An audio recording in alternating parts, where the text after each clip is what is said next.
दोस्तों बहुत बहुत स्वागत है आप सभी का आपके अपने YouTube चैनल द बिहारी पे। दोस्तों 7th फेज़ को लेकर के एक बहुत ही महत्वपूर्ण अपडेट आ रहा है। आप लोगों को पता है कि बिहार विधानसभा का मानसून सत्र चल रहा है और इसी बीच बिहार विधानसभा के एक माननीय सदस्य हैं, आप लोग इनसे भली भांति वाकिफ़ हैं। इनका नाम है मनोज मंजिल। इनके द्वारा शिक्षा विभाग से माननीय शिक्षा मंत्री जी से कुछ बहुत ही इम्पोर्टेंट प्रश्न पूछे गए हैं, ख़ास करके 7th फेज़ को लेकर के। आप लोगों को पता भी है कि 7th फेज़ को लेकर के 3 सबसे बड़ा जो प्रश्न है, 3 सबसे बड़ा जो कन्फ्यूजन है अभ्यर्थियों के मन में बना हुआ था, उन्हीं 3 प्रश्नों का जो आंसर है मांगा गया है और इसको लेकर के जो जवाब दिया गया है ये आप में से हर किसी को जानना चाहिए। जो 3 सबसे महत्वपूर्ण प्रश्न था जिसका जवाब इस पत्र के माध्यम से दिया गया है, उसमें से सबसे पहला है कि जो 7th फेज़ की बहाली होगी, ख़ास करके माध्यमिक और उच्च माध्यमिक में, वो बहाली किस नियमावली के आधार पे होगी?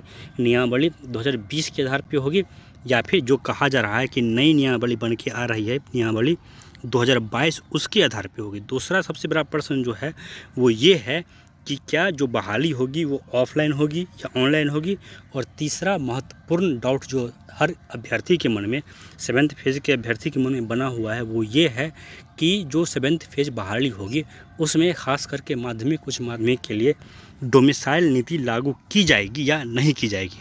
और इस पत्र के माध्यम से जो प्रश्न पूछा गया है उसके बाद इन तीनों प्रश्नों में इसका आंसर आपको, इन तीनों सवालों का, इन तीनों दुविधाओं का जो समस्या का समाधान कह लीजिए, प्रश्न का उत्तर कह लीजिए, आप लोग को यहाँ पे मिल जाएगा। तो आइए देखते हैं कि इस पत्र के माध्यम से क्या क्या बातें कही गई है। देखिए, जो पहला प्रश्न है वो जो पूछा गया है कि क्या यह बात सही है कि राज्य के प्राथमिक से लेकर उच्च माध्यमिक विद्यालय तक में खाली पड़े शिक्षकों के पदों को भरने के लिए 7वां चरण प्रस्तावित है। और इसका जो जवाब आया है आप लोग यहाँ पे देख सकते हैं, स्वीकारात्मक है। यानी कि जो यह कहा जा रहा है कि 7th फेज़ प्रस्तावित है, ये बिल्कुल सही बात है।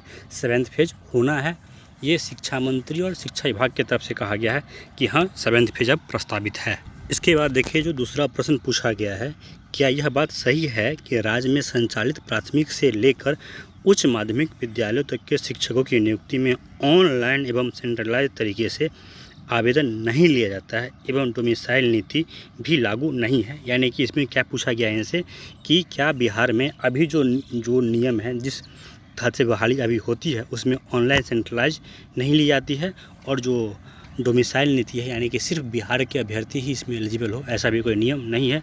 तो देखिए, इसको लेकर के जो जवाब दिया गया है, वस्तु स्थिति यह है कि नियुक्ति नियमावली 2020 के प्रावधान अंतर्गत शिक्षक नियुक्ति हेतु सक्षम प्राधिकार पंचायती राज संस्थान नगर निकाय संस्थान है। नियुक्ति नियमावली 2020 के नियम 5(1) में आवेदक को बिहार राज्य का निवासी होना अनिवार्य है।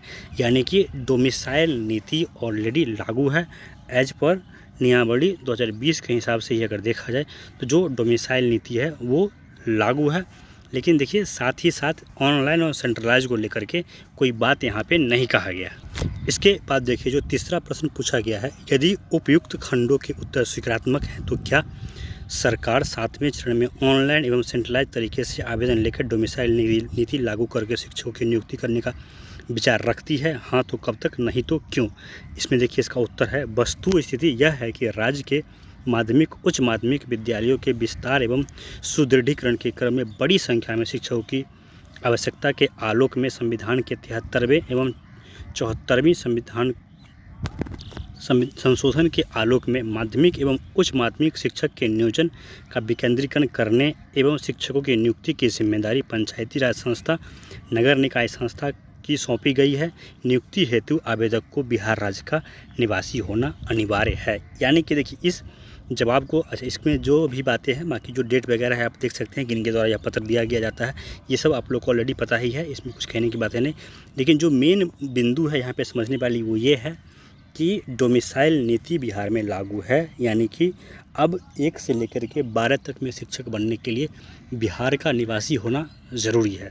साथ ही साथ जो सेंट्रलाइज्ड होगा या नहीं होगा, इसको लेकर के गवर्नमेंट ने कोई जवाब नहीं दिया है।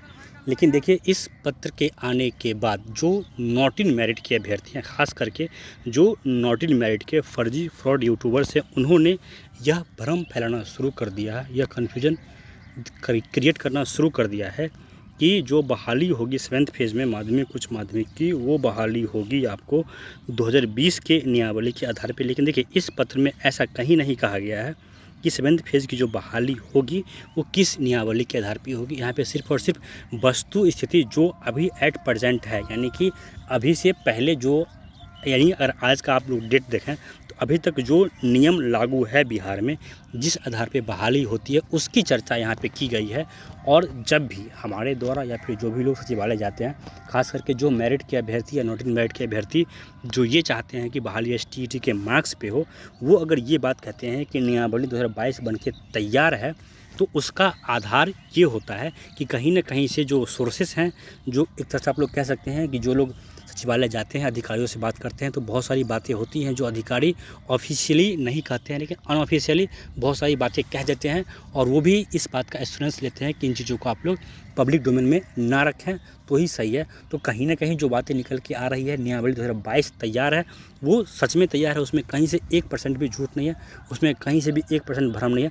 तो आप लोग ये कहेंगे कि इस पत्र में 22 का चर्चा क्यों नहीं किया गया, तो आप लोग को इतना बात पता होगा कि जब भी कोई चीज़ ऑफिशियली लिख के देना होता है, उसके लिए जब तक वो चीज़ पब्लिक ना हो, जैसे कि इस तरह से आप लोग समझ के देखिए कि आपके घर में 2 तरह का खाना बना हुआ है। एक खाना है जो बन के रखा हुआ है, दूसरा खाना है जो अभी चूल्हे पे चढ़ा है, जो अभी बन ही रहा है, अंडर प्रोसेस है। तो जो घर के लोग हैं उनको पता है कि एक खाना हमारे पास ऑलरेडी बना हुआ है और दूसरा खाना जो हमारा है वो बन रहा है, आधा पक चुका है, बाकी उसको पकना बचा हुआ है। तो जो 2020 का नियमावली है, आपका वही खाना है जो ऑलरेडी पका हुआ है। तो जब भी घर के सदस्य से पूछा जाएगा कि आपके पास कौन सा खाना पका हुआ है, तो ऑब्वियस सी बात है नियमावली 2022 की चर्चा होगी। लेकिन जो घर के लोग हैं, जो अधिकारी हैं शिक्षा विभाग के, उन्हें ये बात पता है कि एक खाना और पक रहा है, और जैसे ही नया भोजन पक के तैयार हो जाता है तो फिर पुराने और बासी भोजन का कोई औचित्य, कोई महत्व, कोई वैल्यू नहीं रह जाता है। तो इस बात के लिए जो भी मेरिटधारी अभ्यर्थी हैं, खास करके नॉट इन मेरिट के भी वो अभ्यर्थी जो चाहते हैं कि बहाली STET के मार्क्स पे हो, तो आप लोग इस लेटर को देखने के बाद 1% भी चिंतित ना होइए। आप लोगों से मेरा यही निवेदन रहेगा, क्योंकि जब तक 7वें फेज़ का नोटिफिकेशन नहीं आ जाता है, तब तक आप ये नहीं कह पाएंगे कि बहाली किस नियमावली के आधार पे होगी। और कहीं ना कहीं अगर धुआं निकलता है तो आग होता ही होता है। इसीलिए इस बात के लिए आप लोग निश्चिंत रहिए कि जो बहाली आपकी होने वाली है वो नियमावली 2022 के आधार पर ही होगी। और जो झूठे फर्जी फ्रॉड यूट्यूबर्स ये कह रहे हैं कि इस पत्र के माध्यम से ये क्लियर हो गया कि बहाली 2020 के नियमावली पे होगी, तो उन फ्रॉडों से पूछिए कि इसमें ऐसा कहाँ लिखा हुआ है कि 7वें फेज़ की जो बहाली है वो इस नियमावली के आधार पर होगी। यहाँ पे सिर्फ और सिर्फ वस्तु स्थिति को स्पष्ट करने के लिए, यानी आज के डेट में क्या प्रावधान है वो बताने के लिए इस नियमावली का डिफरेंस दिया गया है। लेकिन आगे बहाली किस आधार पे होनी है, इसका चर्चा यहाँ पे कहीं नहीं है। इसलिए मैं आप लोगों से फिर से यही बात कहूँगा कि जो बहाली आपकी होगी वो नियमावली 2022 के आधार पे होगी। धन्यवाद।